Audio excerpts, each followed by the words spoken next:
Dan hari ini saudara, tema yang sama saya akan bagikan ketika minggu lalu saya berkhotbah di Dana Plus. Temanya adalah Be My Valentine. Temanya ini saudara, Be My Valentine. Kalau saudara istrinya di sebelahan bilang begini, You are my Valentine. Coba ya saudara.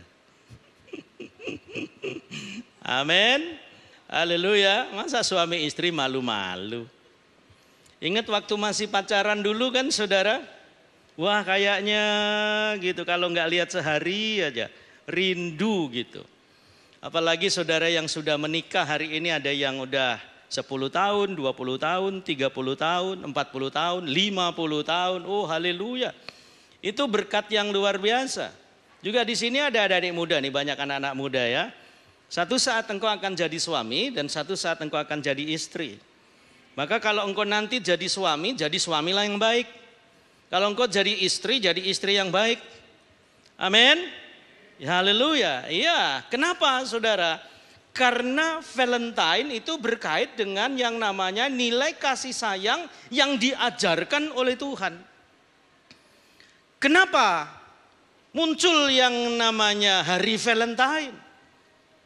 Pada abad ketiga sesudah Masehi, seorang raja bernama Claudius II, Kekaisaran Roma, mengingatkan kembali untuk anak-anak muda nggak boleh menikah. Karena mereka harus konsentrasi untuk berperang. Untuk melakukan kejayaan Roma yang mulai terhilang. Maka setiap laki-laki tidak boleh menikah. Tetapi ketika didengar oleh seorang pendeta yang bernama Valentino, dianggap bahwa titah raja itu adalah merusak hak asasi manusia. Itu adalah merusak dan merampas hak seseorang untuk menikah. Karena menikah itu juga adalah perintah Tuhan. Jadi tidak boleh satu manusia pun termasuk raja untuk menghambat hak orang untuk menikah. Kalau saatnya menikah harus menikah karena itu juga adalah titah Tuhan. Betul apa betul? Iya. Dan sekalipun titah itu diresmikan, dikeluarkan oleh negara melalui Raja Claudius atau Kaisar Claudius II, tetap aja saudara, Valentino secara diam-diam dia memberkati orang-orang yang mau menikah. Dan akhirnya tertangkaplah dia, dimasukkan ke dalam penjara.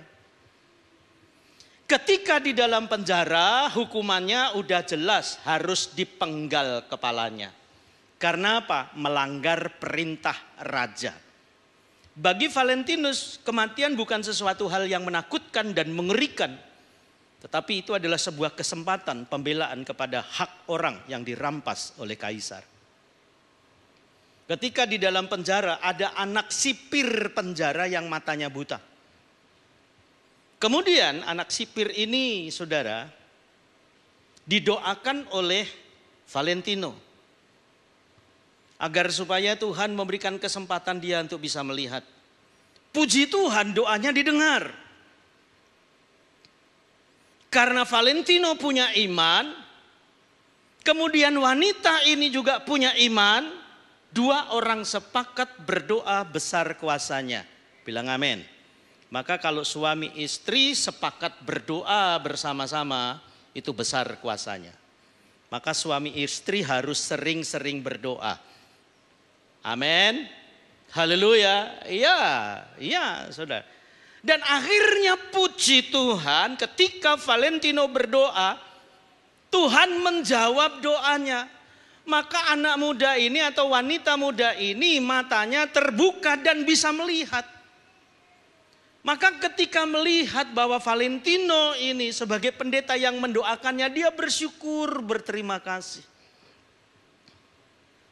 Dan orang tuanya, kepala sipir di tempat itu, bersyukur atas apa yang dilakukan oleh Valentino sehingga anaknya kembali melihat.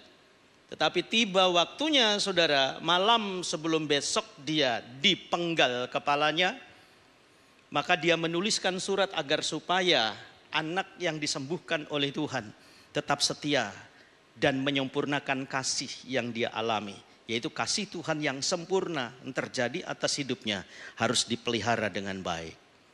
Dan ketika dia habis menuliskan surat, maka di bawah surat itu dia tuliskan, from your Valentine. Dan akhirnya besok di tanggal 14 Februari, maka dipenggalah Valentino. Di tanggal 14, makanya hari Valentine jatuh di tanggal berapa saudara? Tanggal 14. Dan pada abad yang ke-14 barulah di Eropa itu marak tentang hari kasih sayang. Kenapa? Karena manusia sejatinya tidak boleh kehilangan kasih. Karena kasih itu adalah pribadi dari Allah itu sendiri. Dan kasih itu adalah Allah itu sendiri. Maka setiap orang percaya harus terus dilingkupi oleh yang namanya kasih. Dan kasih itu tidak boleh sirna dan tidak boleh hilang. Amin. Dan akhirnya tanggal 14 kemarin kita juga masuk merayakan hari Valentine. Semuanya bisa merasakannya. Dan kenapa orang merayakan hari Valentine? Itu simbolnya adalah pakaiannya pink. Dan kemudian tidak jauh-jauh dengan coklat. Ada yang tahu? Halo jemaah. Ada yang tahu? Halo? Kenapa pink? Pink itu perpaduan antara putih dan merah. Putih melambangkan ketulusan. Merah melambangkan keberanian. Maka orang yang tulus berani untuk terus menyapa Tuhan setiap hari, maka hidupnya akan selalu mendapatkan berkat. Maka perpaduan warna antara putih dan merah jadilah warna pink. Nah, kenapa coklat, saudara? Kenapa coklat? Apakah berbau dengan hal-hal yang bersifat yang manis gitu? Makanya kalau lagi pacaran, dia menyapa pasangannya dengan sweetheart, my darling, my dear. Wah keren gitu ya kan. Haleluya, gitu udah menikah 5 tahun dibilangin dasmu. Wah kualat loh saudara, gak boleh begitu. Kasih gak boleh sirna dalam setiap kehidupan kita. Yang setuju bilang amin. Ya kan? Makanya kalau saudara lihat ya, lagu-lagu yang ada di dunia ini selalu berbau dengan yang namanya cinta, berbau dengan yang namanya kasih. Maka kalau manusia kehilangan kasih, kehilangan ide, udah gak ada lagi saudara ide-ide yang baik. Coba zaman dulu lagunya gitu. Dia sebut kekasihnya, Aryati, engkau mawar asuhan rembulan. Aryati, engkau wanita pujaan. Dosakah hamba memuja dikau dalam mimpi? Ujung jarimu ku cium mesra tadi malam. Keren kan? Coba zaman sekarang, iwak peye. Alah. Nilai sastranya hilang saudara. Tepuk tangan dulu buat Tuhan Yesus. Iya kan lagu-lagu berisi tentang cinta jadi hidup dunia ini. Betul tidak? Iya. Dewiku cintaku permata hatiku, kau ku puja, kau kudamba untukmu, cintaku hanyalah bagimu. Enak kan saudara? Nilai sastranya tinggi. Iwak peye. Halah. Iwak peye air mancur. Lah apa hubungannya iwak peye sama air mancur coba saudara? Kan gak ada ujung-ujungnya itu. Ya, amin. Pokoknya sampai jam 3 sore. Saya belum khotbah ini saudara. Baru intro. Coba lihat ayat ini. Kita baca yuk sama-sama. Lihatlah cantik engkau, Manisku sungguh cantik engkau bagaikan apa saudara? Merpati matamu.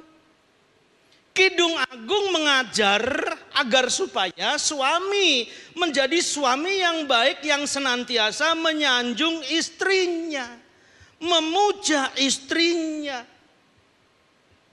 Karena cantik itu bukan masalah wajah saja, masalah hati, tetapi masalah perilaku juga, saudara.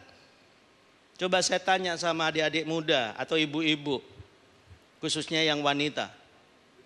Kalau pergi kemana-mana, kenapa mesti dandan dulu? Pertanyaannya adalah, dandanan kita untuk siapa? Halo jemaah, ibu-ibu, ini ada adik muda yang cantik-cantik. Ayo, dandanan kita buat siapa? Buat diri sendiri? Lah kalau buat diri sendiri ngapain dandan? Supaya dilihat orang sumringah. Supaya dilihat orang cerah, supaya dilihat orang cantik. Nah, kecantikanmu itu untuk siapa? Halo? Untuk siapa? Untuk diri sendiri. Ya jangan dandan, saudara. Mau ke gereja dandan dulu. Untuk siapa? Untuk Tuhan. Untuk diri sendiri atau untuk Tuhan? Nah, bingung kan? Halo, ibu-ibu. Makanya ya saudara, kalau kita menyadari kebaikan Tuhan, maka kebaikan Tuhan itu adalah kebaikan tanpa batas. Artinya apa? Artinya suami itu tidak boleh kehilangan yang namanya kasih kepada istrinya. Suami tidak boleh kehilangan cinta atas istrinya. Laki-laki yang belum menikah, engkau juga punya tanggung jawab. Satu saat, kalau engkau nanti menikah, maka modal awalnya itu apa? Modal awalnya itu adalah cinta. Kenapa awalnya cinta? Karena cinta itu datangnya dari Tuhan, dari surga. Ketika Allah menciptakan Adam dan Hawa, yang diciptakannya itu adalah Adam terlebih dahulu. Baru ketika Adam tidak ada temannya, maka Tuhan berinisiatif untuk menciptakan yang namanya Hawa. Diciptakan dari tulang rusuk. Pada saat Adam tertidur, diambillah tulang rusuk. Kemudian apa saudara? Dibangun oleh Allah dan hiduplah manusia yang bernama Hawa. Adam artinya apa? Adam itu berasal dari kata debu. Ketika Allah menghembuskan debu itu dengan nafas Allah, maka jadilah Adam. Adam itu artinya manusia. Nah, ketika diciptakan Hawa, saudara, dan diberikan oleh Allah, maka Adam begitu kagum terhadap yang namanya wanita. Maka lihat laki-laki itu ketika melihat wanita yang cantik, sekalipun dia sudah menikah, kagum juga melihat orang yang cantik. Betul tidak? Laki-laki, nggak usah munafik lah kita. Betul? Iya. Jangankan yang laki-laki, yang wanita saja kagum melihat kecantikan. Makanya ketika Adam dipertemukan oleh Allah dengan Hawa, saudara, kalimat yang keluar yang pertama, dia langsung mengagumi wanita. Dan dia berkata, inilah tulang dari tulangku dan daging dari dagingku. Artinya sosok manusia ini adalah bagian dari tubuhnya.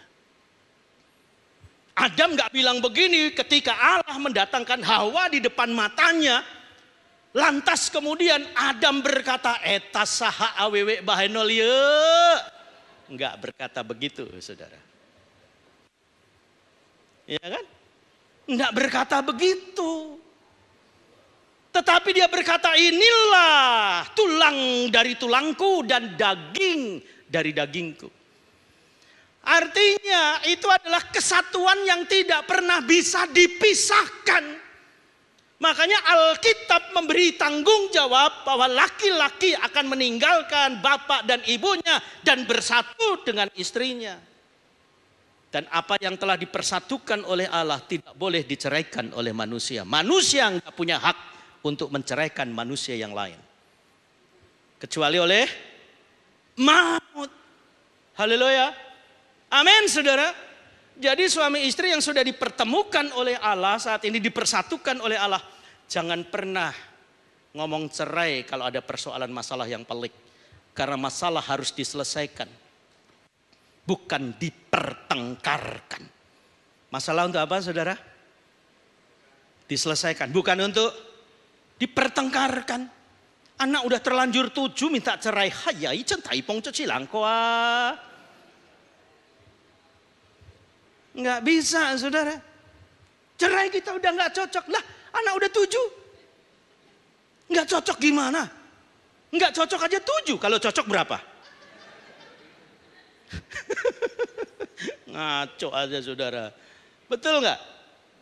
Mau minta cerai. Ya ilah, masalah diselesaikan. Kita udah nggak cocok, cerai. Dia tanya sama anaknya. Nak, papa sama mama mau cerai. Kamu mau ikut siapa? Anaknya langsung nangis, saudara. Dia peluk kaki ibunya sambil berkata, aku mau ikut mama. Dia tanya lagi sama yang satu, kalau kamu mau ikut siapa? Dia tersungkur nangis, dia teriak, aku mau ikut mama. Dan akhirnya semua anaknya mau ikut mama. Jadi kalian semua mau ikut mama. Kalau kalian semua ikut mama, papa juga ikut mama.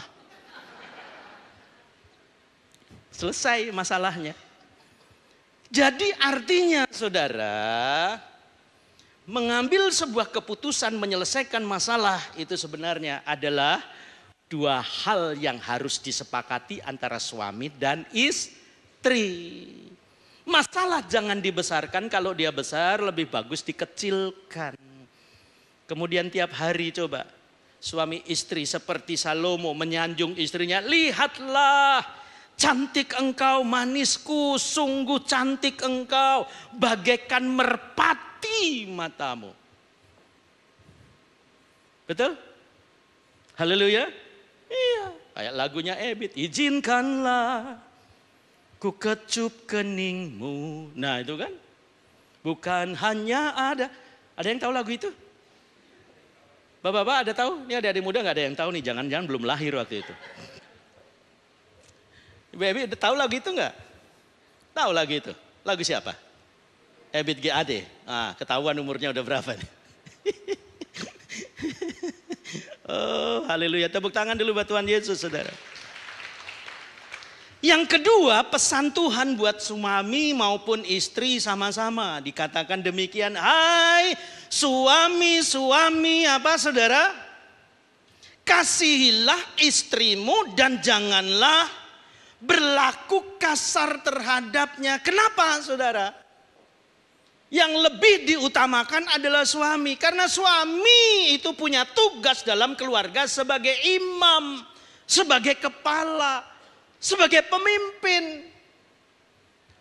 Makanya bapak-bapak, ibu-ibu dengar baik-baik, kalau udah menikah, suamimu adalah sebagai pemimpin. Amin, Bu. Ibu-ibu nggak rela nih. Ibu-ibu dengerin. Suami sebagai pemimpin. Pak, tetapi yang mimpin tetap ibu-ibu kan? Suami sebagai pemimpin, tapi yang mimpin tetap ibu-ibu kan? Halo? Udah makan? Udah makan belum? Jangan pakai sepatu dalam rumah. Mama baru ngepel, taruh di luar. Ibu-ibu yang mimpin. Mau makan apa hari ini? Apa? Iwak peyek. Haleluya. Ya makanya bersyukur, saudara, itu bukan masalah, itu bagian dari sebuah kehidupan. Keputusan yang berbeda itu bukan persoalan seperti tadi. Kenapa hari Valentine pakaiannya mesti pink? Karena pertemuan antara warna putih dan warna merah. Artinya hidup itu banyak warna. Jangan dihegemoniskan jadi satu warna saja, saudara. Betul? Haleluya. Karena kalau banyak warna itu indah. Coba satu warna, jadi monoton kita ngelihatnya, itu lagi, itu lagi, itu lagi, itu lagi. Coba lihat istri, ya, lu lagi lah. Iya, rumahnya cuma 21 meter persegi. Ya kelihatan aja, sudah mau ke kamar mandi, lu lagi. Ke kamar, lu lagi. Ke toilet, lu lagi. Ke taman, gak ada taman. Rumahnya RSSSS. Artinya apa? Rumah sangat sempit, selonjor saja susah sekali. Coba itu. Makanya rumah yang sempit sudah doa supaya tahun depan dapat rumah yang besar. Bilang amin yang keras.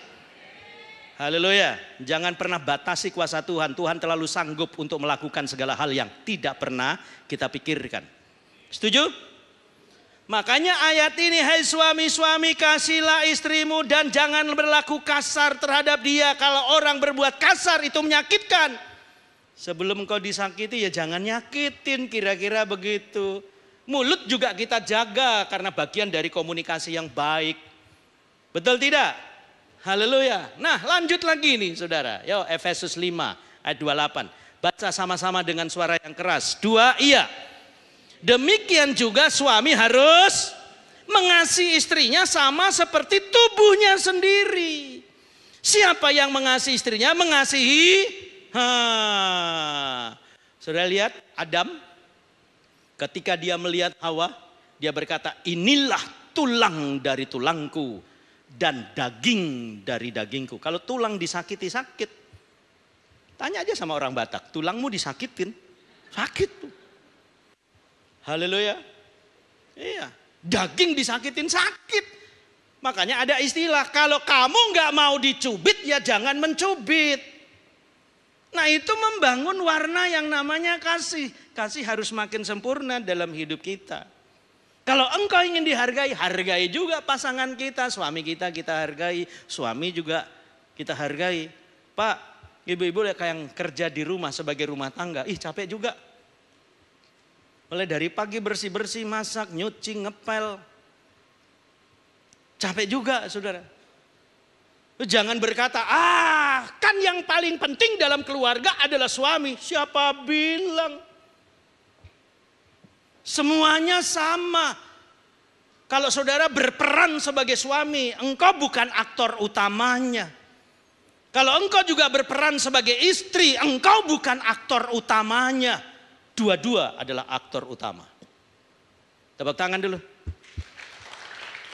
Jangan merasa, saya sebagai pemimpin. Jangan, tetap aja engkau dipimpin Pak oleh istri di rumah. Halo Pak. Yang bikin teh siapa? Bikin kopi siapa? Yang kadang-kala terlambat bangun dan yang bangunin istri untuk kerja siapa? Betul? Begitu saudara gajian di depan rumah langsung yang nodong siapa? Mana amplopnya? Kok cuman segini? Sisanya dikemanain? Bayar utang sayang.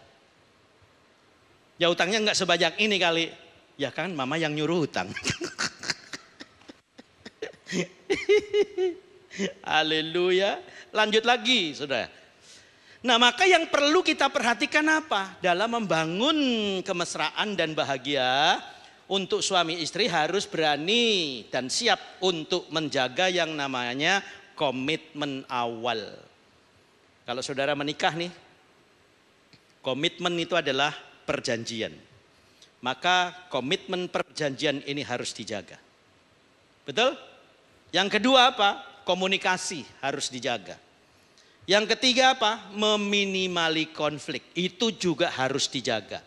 Dan yang keempat nih yang penting. Menyempurnakan cinta dan kasih. Perhatikan. Kalau orang kasihnya udah tawar.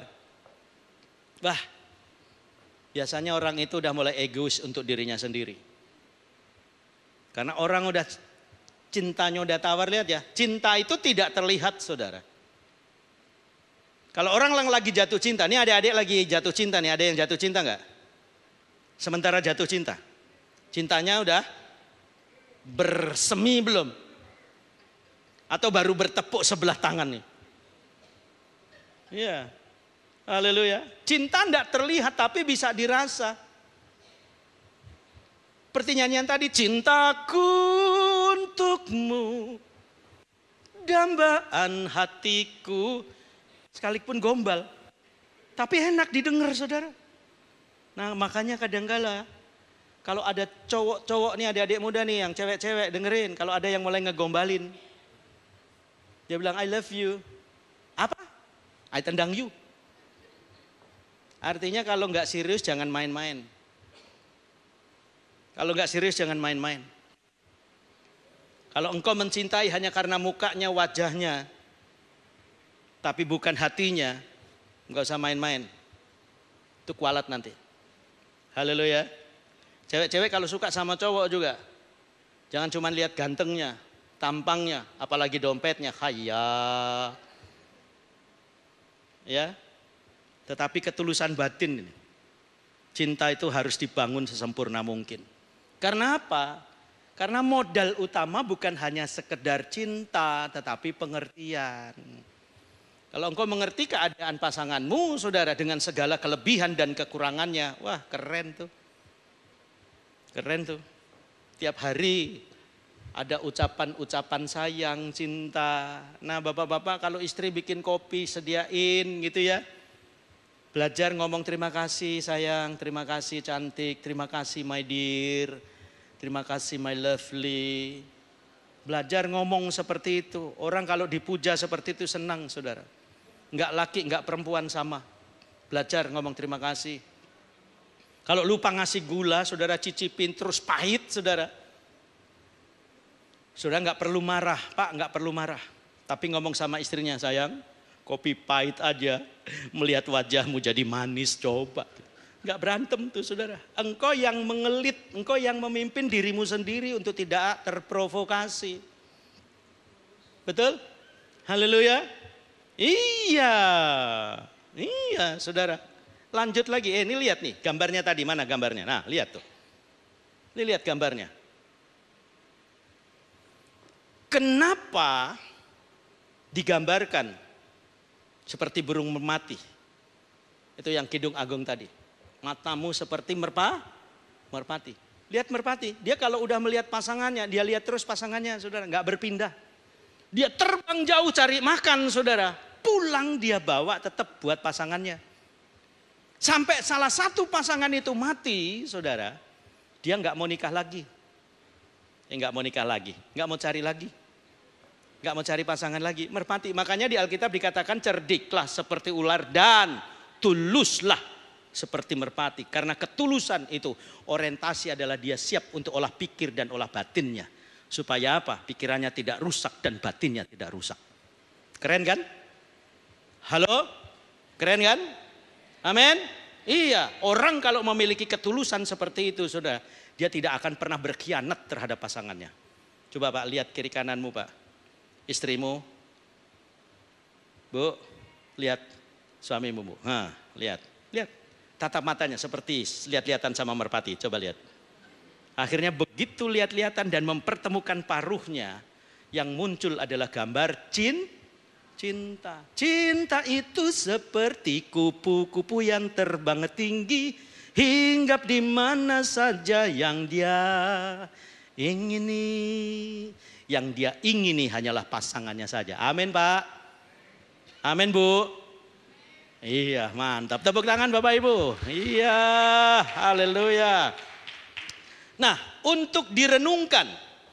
Demikian juga kamu hai suami-suami, hiduplah apa saudara? Bijaksana dengan istrimu sebagai kaum yang lebih lemah. Hormatilah mereka sebagai teman, pewaris dari kasih karunia, yaitu kehidupan. Supaya doamu jangan terhalang. Makanya rukun-rukun. Mazmur 133, ketika mereka rukun maka berkat itu diperintahkan Allah ke sana. Artinya tidak pernah kekurangan karena Tuhan memberikan janjinya dan janji Tuhan itu ya dan amin. Dan yang terakhir, kenapa be my Valentine? Apa artinya? Yang pertama, harus selalu berisi pujian dan sanjungan terhadap suami maupun istri. Sanjunglah istrinya. Jangan nyanjung istri orang lain ya Pak ya. Istri sendiri disanjung-sanjung gitu, sayang, cantikku, sayangku, wes apalah karepmu. Saudara harus bersyukur atas semua kebaikan yang Tuhan beri. Dan yang kedua, harus saling mengerti dan melengkapi. Karena kekurangan istri pasti ada kelebihannya, Pak. Kekurangan suami pasti ada kelebihannya, Bu. Jangan lihat dong kekurangannya, lihat juga kelebihannya. Amin. Sehingga dua-duanya saudara terikat sampai mati dengan yang namanya cinta atau yang namanya kasih. Itu spirit surga, saudara. Itu spirit surga. Dan yang ketiga adalah harus memiliki sikap dewasa yang selalu memandang ke depan. Jangan kalau ada masalah diulang lagi, diingat lagi masa lalu. Masa lalu udah selesai, saudara. Masa lalu itu udah usang. Masa depan yang harus kita lihat. Perhatikan, saudara punya mobil kan? Punya mobil, saya tanya sama saudara. Saudara punya mobil, spionnya ada berapa? Spionnya ada berapa? 3. Kiri, kanan, depan di atas kepala kita. Orang kegunaan spion adalah untuk melihat apa? Melihat ke belakang, saudara. Supaya tidak celaka.